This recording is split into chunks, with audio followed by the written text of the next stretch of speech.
Hello people. They say the future is the female.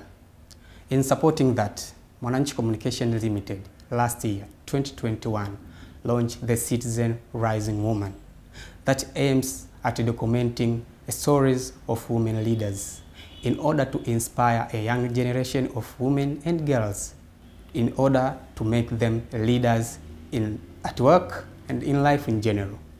I'm your host, Jafari Juma, and today with me is Alelio Lowassa, NBC Bank Chief Operating Officer. Alelio, welcome. Pleasure meeting you, Jafari. Pleasure. What do you think helped you as a woman in your career?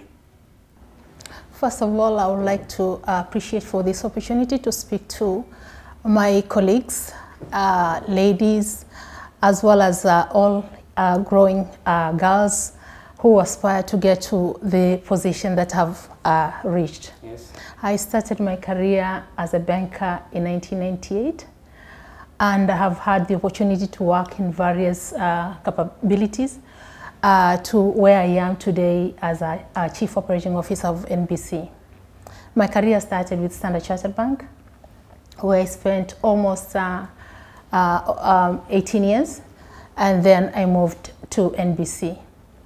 So today's message for me largely is just a reflection of my career in terms of looking back. How did I get here? And in principle, this is what I've crafted as Alelio's rituals for success. So I have three things that I consider they are really important. The first one is the service to others. The second one is the drive to fix problems. And the third one is raising your voice. So I have a lot of stories to share around all those areas. But let me start with service to others. When I started my career, I started at a very low level. And I was to work in branch, NIC branch for Standard Chartered Bank. So, I mean, in terms of service now to others, I'll do my work, and when I hear somebody is having a problem, I'll always rush to see how can I help. So they ended up calling me Mama Query. So, I mean, as a result of that desire to just help every person. And in the process, I never realized that I was learning at a faster rate than even my colleagues. So I was reading a lot of policies. I was trying to navigate through various systems, so I became very knowledgeable, at least compared to my peers. So that's on service to others. So when I speak of fixing problems, I think the biggest message for young ladies is they need to have a courage to attend to challenges as well as problems. There is no any career that you will not have issues or you will not have challenges. And with that, I'll just give you an example as well. When I was very young in my career, I was working as a back office teller. So by those eras, customers used to queue in the banking hall almost for several hours. So I had to ask myself, what's wrong with this particular system? Why is it slow that queues are not moving? So I end up preparing a simple paper where I had indicated all the problems, or rather system referrals, I mean transactions that are being referred to back office supervisor for them to approve. As a result, that particular paper got the attention of the management executive, and that's when it was presented and the system was fixed. And my colleagues were happy as well as customers, because at least queues were moving fast now.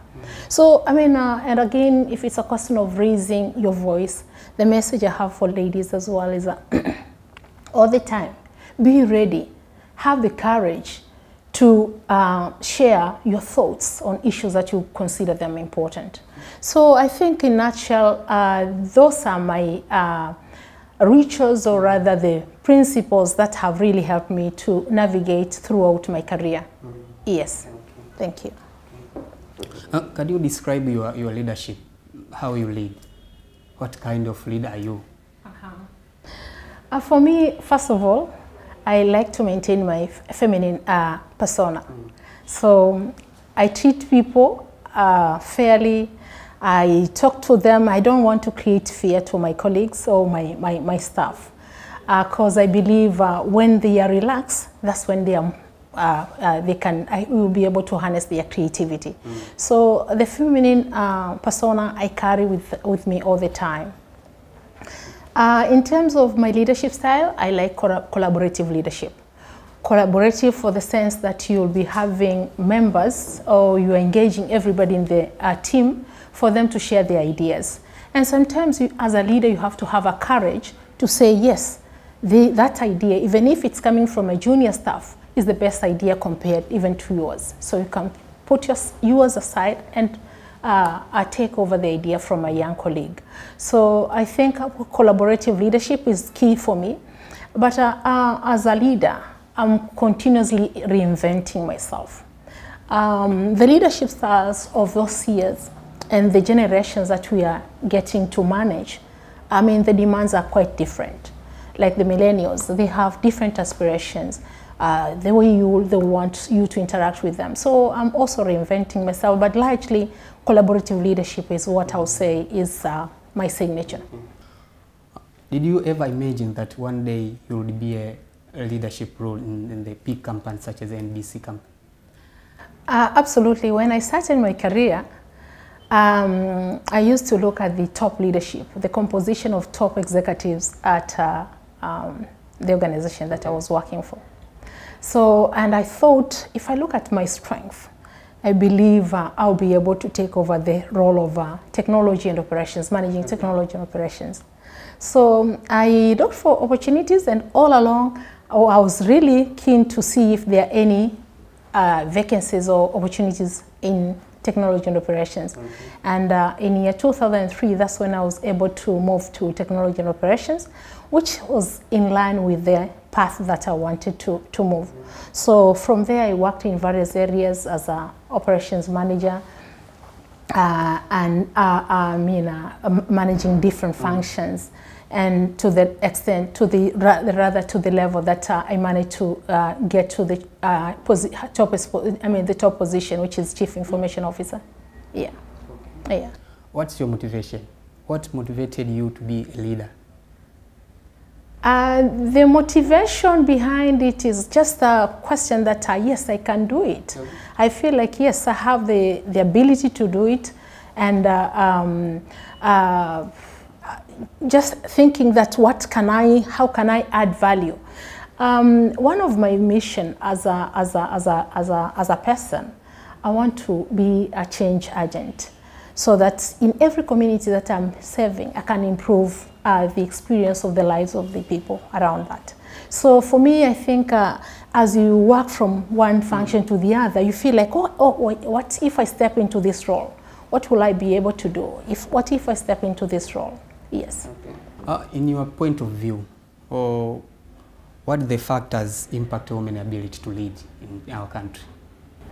Factors that are hindering them from leading. Yes. There are quite many, but I'll want to look at them in probably in 3 areas, starting with responsibilities that we have as women. You know, women, apart from the career that will have the targets, we also have the other God-given responsibilities, like bearing a child and raising children. So, and again, there are certain roles that even the society itself, they have been lumped into a woman's basket. So when it comes to work, women, you find that they are not able to balance the two. So that is really hindering them. So, and with that now, it means that we really need to see how do we support women for them to have a support system that will help them to delegate some of those responsibilities. That's one area. The second area is around the perception in organizations. Do they have a vision, really, the gender parity? Is it a top agenda that everybody is working towards? As you're aware, this particular agenda started in 1910. So it's more than 100 years. But until now, we have not achieved the 50% or rather 48, 49% that we will wish in terms of gender parity. So it has been a journey, but still there's a lot to be done. So organizations, I would say that they really need to have it as a top agenda in their strategy. Okay. Yeah. What has been your significant barriers in your journey as a female leader? I think I might be having a number of them that I've managed to overcome. But the one that when I reflect, sometimes I ask myself, how did I manage? When I gave birth to my first child, I was a system administrator at a branch level. So my role required me to be in the office. I was the first person to get into the office early in the morning. By 6:30, I need to be in the office. And I used to be the last person to leave the office. So you could imagine you have a child who is at home and the demands of the role. You just have to push yourself. So it was really tough, and I really owe so much to my family, and again to a dada who was taking care of my daughter Julia, Dada Esther. I'm really grateful for the support that they provided. So what I would say in terms of that challenge, if any other ladies are facing it, they should just try to see who will be able to support them in the family, if they have any relative who could be helping them to take care of their children, or having a good person, or rather, even if they are contracted, to take care of them. What do you learn from that challenge, you as a person? I have learned a lot. Even right now, where I am, my children have grown up, but I really respect when I hear somebody is undergoing such kind of challenges as a junior staff or at managerial level. So I understand and I know that they deserve to be given the opportunity to dash if it's a question of going to the hospital, to take their children to the hospital. So I'm making use of that in terms of my leadership style, and as I continue to coach even other managers in terms of how they should see other young ladies. What do you think company would benefit for having a female leader? Absolutely, there's a lot to be benefited. Apart from the equality that we're just talking about, 50-50% representation, there's an aspect of economic value. Quite a number of researches have been done, and the recent one is they're saying that for companies which have greatest equity in terms of gender parity, then those organizations, they are likely to perform by 26%, or the profit that they can generate, it's above their peers by 26%. So it's really important from the financial point of view in terms of performance. But again, when it comes to leadership, women are really good because they are so much into details. They are risk averse. They tend to look at the risk ahead of getting there in terms of decision.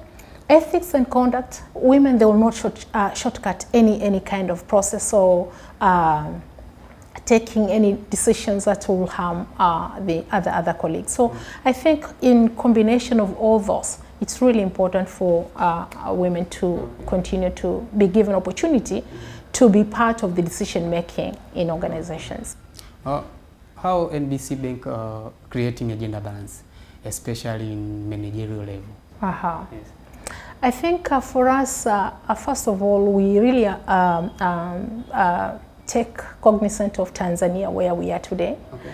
And we believe we are now one of those role model countries following having a female president in Tanzania, Mama Samia Suluhu Hassan. So for us, that's one of the area that we are really proud of. But there's still a lot to be done in corporate world. And with NBC, gender balance rather, or gender inclusion is one of the areas that it's one of our top priority. That discussion takes place even to the board level in terms of where do we want to get and where are we right now. So constantly we are evaluating ourselves as we progress along that. Other than that, we have quite a number of other initiatives that we are undertaking. We'll start with trainings. other than the managerial trainings that we are giving to young ladies, we also have group discussions targeted to ladies. So we'll have small groups, save for this time that at least we have been having COVID. But we used to meet together so that at least we can share ideas and exchange views in terms of what we're going through in career. The other aspect is in terms of providing them flexible working hours. As I said, we are very considerate. And right now the technology is giving us that opportunity that they can also even be working from home. So we give them that opportunity. Other than that, we are setting up a nursing room. We have set already budgets aside for that, and as we speak, actually, we're in the process of looking for vendors that will be able to contract, or rather to set up the center. We believe healthcare for children and mothers who are breastfeeding, it's really important. We can only be able to deliver that in terms of giving mothers opportunities to breastfeed or even to pump milk for their children later. Yeah. So other than that, we have also invested in technology in terms of system. We have mentorship program, but tomorrow we'll be launching something bigger, because this time around we have decided to invest on technology so that mentorship programs, it's not just a question of writing on piece of papers. We will now have trackers or other systems where we'll be uploading all the conversations that are happening, so that people are able to follow through in terms of what they aspire to be. Yeah. Apart from main inspiration to you, we want to know who is your mentor in leadership? I have had the opportunity to work with very strong people. Yes. I have quite a number of them. And again, other than just senior leaders, even my subordinates, they really contribute towards, or they have contributed towards my career growth. But there are certain names that always comes into my mind. I have Lady Anina Eshon. I used to have my manager, Liz Lloyd, who was the CEO for Standard Chartered Bank. I have other great leaders that I'm working with here, even at NBC, Theobald Sabi. So continuously, and when it comes to mentorship, sometimes people, just by observing, it's not a question of just sitting down asking questions. You can also be observant on their leadership style for you to see what you can pick and how it will help you. Yeah. How do you maintain your status as the COO for NBC, a mom and a wife? I think those are very demanding priorities, or rather responsibilities. But I'm grateful that my children have grown now. To some extent, they are all in boarding schools. So I'm somehow relieved with that aspect of at least checking their homeworks, doing all other activities at home. So I'm largely remaining with other responsibilities of taking care of the family in general and in the office. So I devote a lot of my time for my role. My role is very demanding. So I try as much to make sure that at least things are on track. And when I have time, then I can rest or relax when I get back home or when I have weekend. Yeah. Well, as a partner organization in this Rising Woman Initiative, what's your view since we're launching it last year, 2021? What's your view about this Rising Woman Initiative? I think it's a very good initiative for the reason that we will never, from where we are. Let me speak from where we are. Yes. Cause of the progress that we have made from the year that this initiative started, as I said earlier, from 1910 to now, we are still not there. Even if we have made some progress, like on the political front, there are still areas that we still need to continue to work on. So with me, I believe the initiative is really, really important, because we still need to continue to urge the society, to urge corporate companies, to urge even putting some sort of awareness to even a girl child that yes, they can do it. And that's how we are preparing them, and they should be ready to grab those opportunities. Okay. So it's a great initiative, I'll say. The second thing is sometimes out of these discussions, like the stories that people get to know, there are certain things that they will be able to pick and become a lesson, or rather something that they will also aspire. So I think the initiatives is really, I will support the initiative, okay.